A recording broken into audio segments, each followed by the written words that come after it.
আজকে আমি এখানে নিয়ে নিলাম কাতলা মাছের মাথা, আর এটা দিয়ে কিন্তু অসম্ভব মজার একটি রেসিপি তৈরি করে দেখাবো।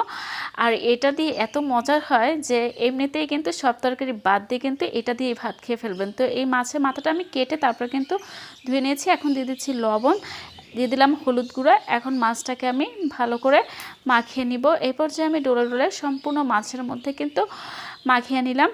এখন আমি চলে যাচ্ছি ভেজে নেওয়ার জন্য। পর্যাপ্ত পরিমাণ দিয়ে দিচ্ছি সয়াবিন তেল, আপনারা চাইলে সরিষার তেলও এখানে ব্যবহার করতে পারেন। আর এক এক করে মাছগুলো আমি দিয়ে দিচ্ছি।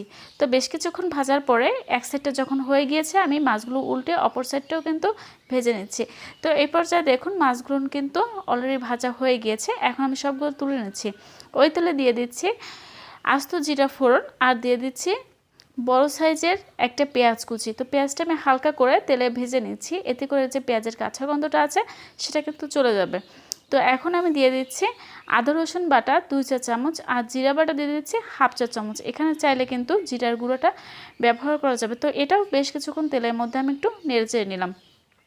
এখন দিয়ে দিচ্ছি লাল মরিচের গুঁড়া 1 চা চামচ, হলুদ গুঁড়ো দিয়ে দিচ্ছি হাফ চা চামচ, আর দিয়ে দিচ্ছি স্বাদ মতো লবণ, দিয়ে আবারও একটু নেড়েচেড়ে নিচ্ছি। আর এখন আমি দিয়ে দিচ্ছি পরিমাণ মতো পানি। এটা দিয়ে মশলাটা লেগে যায়, যার কারণে মশলাটা কষিয়ে নিচ্ছি। তো এখন আমি দিয়ে দিলাম কিছু আস্ত শুকনো মরিচ মাঝখান থেকে ফেলে, আর দিয়ে দিলাম রসুন, দিয়ে দিলাম 2টা তেজপাতা। এগুলো কিন্তু বাদ দিও, তারপরেও কিন্তু এটা রান্না করা যাবে। এখন আমি দিয়ে দিচ্ছি এর মধ্যে ভেজে রাখা সেই মাছের মাথাটা, দিয়ে আমি এটাও নেড়ে চেড়ে একটু কষিয়ে নিচ্ছি। তো এই পর্যায়ে নাড়াচাড়া হয়ে গিয়েছে। এখন আমি দিয়ে দিচ্ছি অল্প একটু পরিমাণে পানি, আর দিয়ে দিচ্ছি এই পর্যায়ে কিছু আস্ত গরম মশলা, দিয়ে আমি এখন দিয়ে দিচ্ছি সেদ্ধ করে রাখা মুগ ডাল।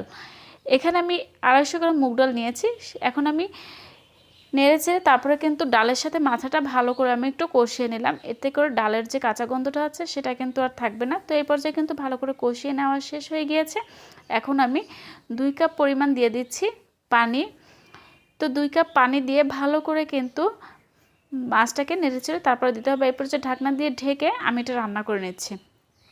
তো বেশ কিছুক্ষণ পরে আমি ঢাকনাটাও উঠিয়ে তারপরে কিন্তু একটু নেড়েচেড়ে দিচ্ছি। দেখুন মাছগুলো কিন্তু আস্ত আছে, আর এই পর্যায়ে আমি আরেকটু জাল করে তারপরে কিন্তু ঘন করে নিয়ে নিচ্ছি।